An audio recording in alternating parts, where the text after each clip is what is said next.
Hello বন্ধুরা, আমি দীপঙ্কর ব্যাপারী আপনাদের কাছে একটা নতুন ভিডিও নিয়ে আসলাম।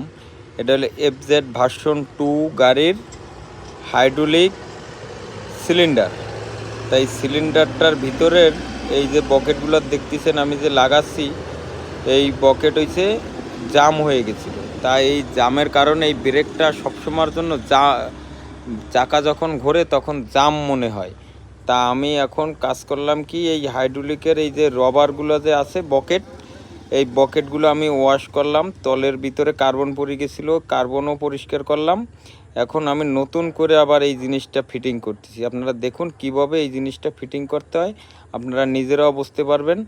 তা আমার এই চ্যানেলটি যদি আপনাদের কাছে ভালো লাগে তাহলে আমার এই চ্যানেলটি সাবস্ক্রাইব করে দিয়েন। ভিডিওটা যদিও লং, আপনারা দেখুন, দেখলে আরও আপনারা ভালোভাবে বুঝতে পারবেন যে কিভাবে একটা বকেট ফিটিং করতে হয়। এই যেটা ঢুকাচ্ছি এটার নাম হলো যে পিস্টন। এই পিস্টনগুলো ইজি না থাকলে আপনাদের ব্রেক সবসময়ের জন্য জাম থাকবে।